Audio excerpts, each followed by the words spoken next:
Hello friends, this is Dr. Govind Gupta. I'm coming back to you again. This time we are discussing a topic which was very prevalent 30 40 years back, but it is out of versus always these days.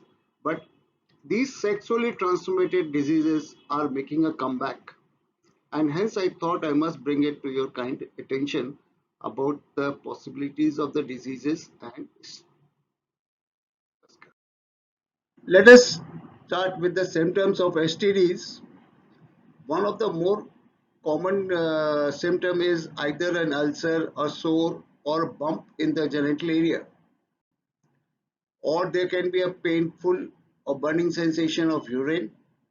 There can be discharge from penis. There can be unusual vaginal bleeding. Sometimes women faces pain during sex. It's very important to note, and this is a very common symptom these days. Pain during sex for women. Then there are some swollen lymph nodes source which is called buboceles in the inguinal region. It can spread to both sides or it can spread inside the abdomen. Then there is lower abdomen pain, a common symptom in women. And then there can be finally rashes in the hands and necks and the palms. So let us know about the symptoms of STDs, and of course the symptoms of HIV is totally different from these. They are they're unfever, diarrhea, weight loss and other things. Most common STD once upon a time was syphilis. However, we do not find so many cases these days of syphilis, but it is very important to know that syphilis is a disease which is manifested by a single ulcer on the penis, and this is called primary syphilis. At this stage, a treatment with penicillin is very important. If we miss it, then we go into the secondary and tertiary syphilis.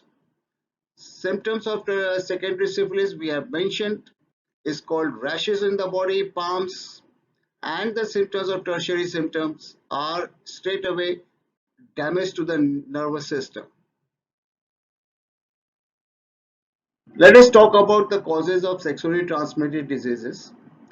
We start with the bacterial infections. Bacterial infections are like syphilis, gonorrhea, chancroid, and many others.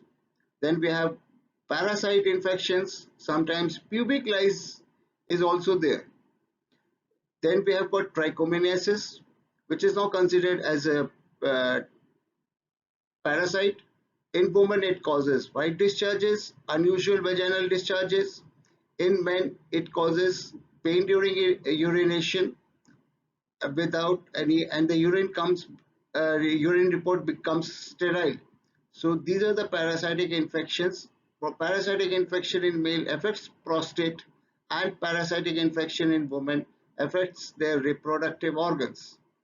Next, we come to the viral infections. Once we talk about the viral infections, which is very, very prevalent these days, we all know about HIV is a viral infection.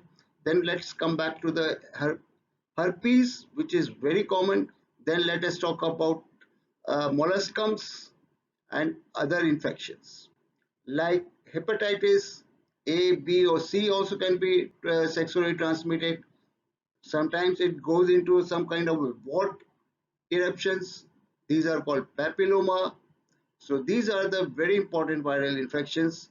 I must warn you against HIV, herpes, and molluscum contagiosum.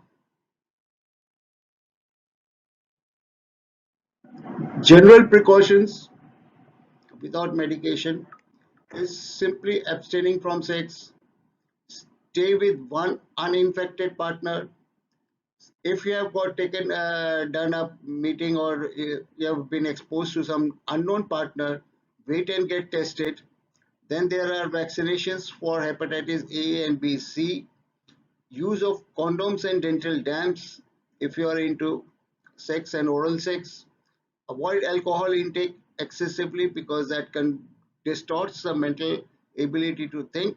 Avoid drugs and communicate with your partner, ask about any past experiences about the disease. Now, treatment starts with commonly used by infections are bacterial. For syphilis, penicillin is the drug of choice. Syphilis is a bacteria which never goes resistant against penicillin. Therefore, we use penicillin for syphilis. We use other antibiotics for gonorrhea and chancroid, and for some kind of a discharges in the penis, and long-term antibiotic usage is required for some parasitic infections. Then we comes to the antiviral medicines. Antiviral medicines are used for genital herpes.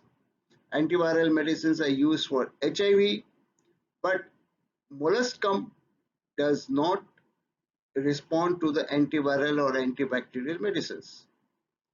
We have papilloma there, and the molluscum both needs cauterization, which could be a chemical cauterization, laser cauterization, or whatever cauterization. We have to cut this warts right from their root.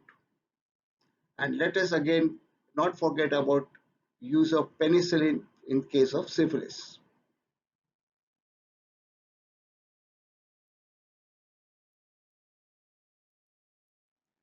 Thank you friends for opening up this video, listening to us again. I hope this small video is of your use, or you must have found it useful. If you find it useful, please subscribe, share this video, and again I am very thankful for you to listen.